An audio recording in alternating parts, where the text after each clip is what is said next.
Um, the core of all your books is the emotional life of women over the political life of women. You know, why is that? Why did you make that choice? I'm not saying politics is a part of emotional life. I think that it's about social politics. Sure. And I think that it's always, it's always about the tiny little decisions that we make, and it's sort of like where we are, in a sense, in the food chain. Yeah. And so I write about women who are in this world, and it's the world of New York, which is a place that the people tend to be ambitious. They tend to be striving. It's a city made up of people who left their small towns to go to New York to make it. And, and I always find that fascinating. I mean, that's my story. I left my small town to make it in New York.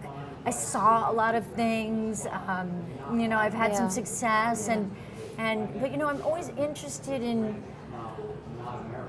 and I feel like I still haven't achieved it yet, but a woman who's a hero, and I'm always trying to get to that, a woman who is powerful and in control of her life, and is a hero and has a big impact on the world. At large. And I feel like I haven't managed to write that book yet. Sure, but otherwise all your women are quiet heroes. They are quiet heroes. I mean... Well, they're very complimentary, because I think a lot of people don't like some of my characters. They hate Janie Wilcox.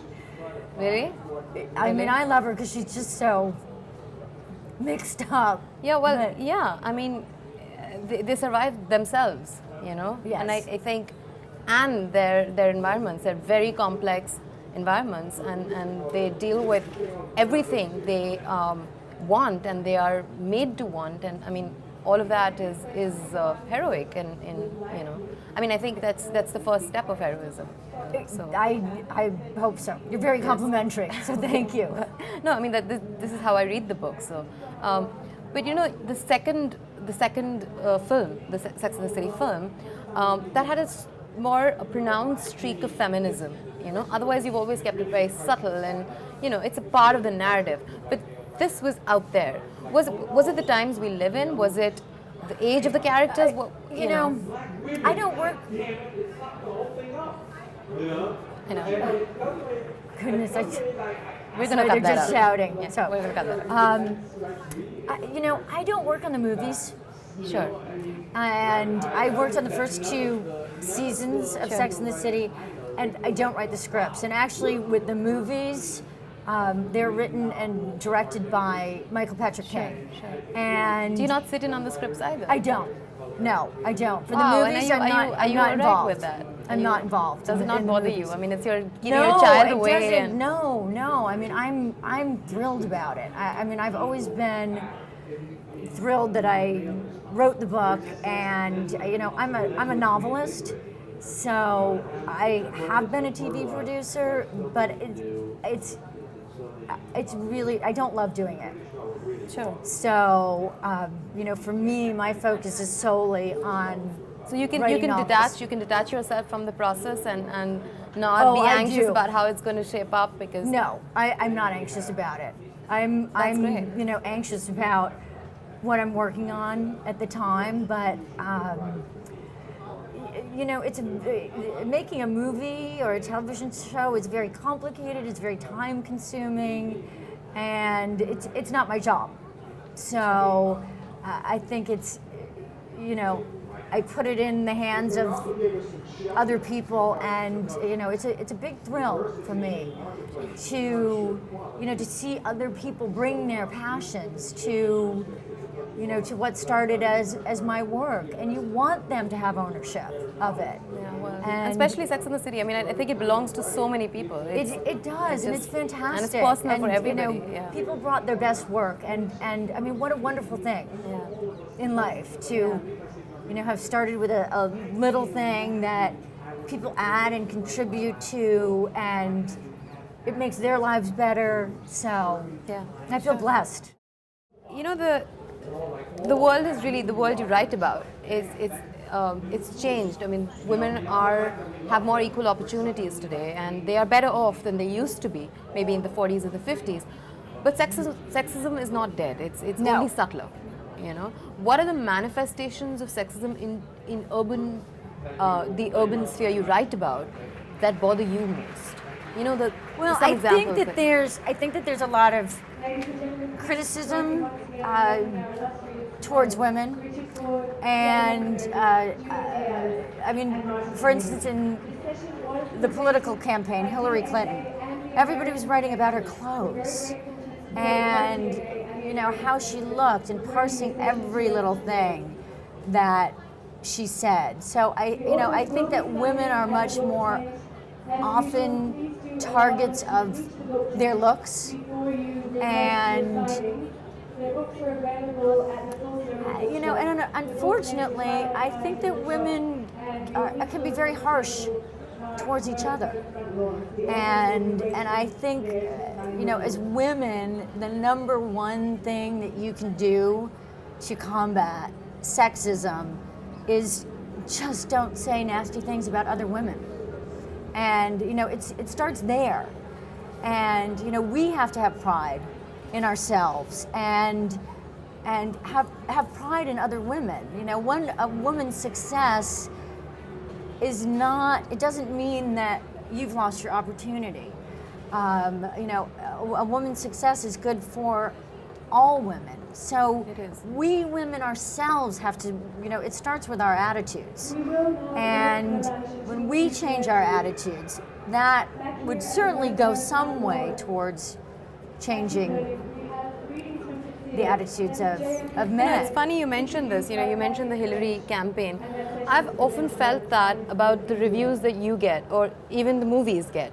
You know, there is a tendency to trivialize the world that women occupy. Yes. Because it's an emotional world. You know, because you're looking at things from within, in a sense. I remember my review of the second movie was written as an open letter to Roger Ebert, you know, about how, you know, the way in which he perceived the movie. It is an immediate, you know, there was the reference to women dressing up and coming to watch the film. Exactly. And, well, and you know, all I of think that. I think one of the things that is you know, is And I'm sorry, I must frustrating qualify here that he is- has the right to his opinion, and if he did not like the movie, well, you know, Right. fair enough. But I thought that, you know, a lot of critics did not like the movie for the wrong reasons, you know, and I detected that subtle sexism there, and I wonder well, what your that thoughts. is, you know, certainly a place where one sees this. You know, I think what's frustrating is that, look, I mean, there's the term chick lit. So many books by men are these thrillers, which, you know, are, let's face it, they're not terribly literate, or not literate, they're not terribly literary, Sure. but, you know, men are somehow cut a little bit more slack. And, you know, we have ridiculously comic, over the top, just dumb male movies in the States, and nobody seems to bat an eye. Or But notice if that a men are woman coming to makes watch a it movie with like wearing that, it's leather like, jackets. oh my goodness. Yeah. So Yeah. You know, it's said that Jane Austen, the man she modeled Darcy on, her biographers say this, she didn't end up with him, you know, Right. the one big love. You didn't end up with the man you modeled Mr. Big on. no, I You didn't. know, so why? I mean, through the ages, why do you think happy ending is still important? Carrie ended up with Mr. Big, You and know, Elizabeth ended up with Darcy. I have to tell you, know. that is a question that I ask myself all the time. And in my books, I really try not to have the happy ending be the woman finding a man, because I don't think that is the happy ending. You know, I think in real life that is not the happy ending. And Also, you don't stop telling the story at that point, so technically it's not the ending. Exactly. Yeah. But every time I read Pride and Prejudice or watch the miniseries on the BBC, I am crying at the end. So, you know, it's a very, very deep story that's ingrained in all of us, and that's just the reality. So I'm perplexed about it myself, but then I find it's so great. She ended up with Mr. Darcy, and then what is wrong with you? Yeah. So it's some of these things are just human. We're just human. Fair enough. Fair enough. My final question would be that a lot of your critics target the books you write because of the milieu that you've chosen to write about. They talk about the consumerism of the society and the message it's giving out. How do you respond to that? And does that? Well, why did you choose to write about that? This is one of the things that I've realized is everybody reads a book a different way, and I know what I'm setting out to do and what I'm intending to do, but every reader brings their own experiences and their own prejudices and their own views of the world to a book. I don't have control over what's in your head. So I think for people who say that, they really feel that way. And there isn't, I can't go into their head and say, hey dude. Do you get how popular, you set out to write a very small story, which was, a small town American girl moving to New York, what she aspires to do, what happens with her. Did you ever imagine that Sex and the City particularly, and a lot of your other books as well, would become so huge all over the world? I had, and it's a very specific milieu. When I was in the 80s, when I was in New York, my friends were Jay McInerney and Bret Easton Ellis, and we had our little group, and nobody was on the bestseller list. We didn't even know anybody who was on the bestseller list. So, the goal was really to write about the times and write about New York in a dark and interesting fashion. So all I ever wanted to do was be published. That was that was as far as my thinking got. Someday I'll have a book published, and it ended there. Sure. So maybe it's globalization. Maybe it's globalization that's made the milieu you write about, the universal model of aspiration. Well, the fact of the matter is, we're all living the same life. We do live in a consumerist society, but I just write what I see, and what I see are global corporations trying to market their goods all over the world, and people buying them. I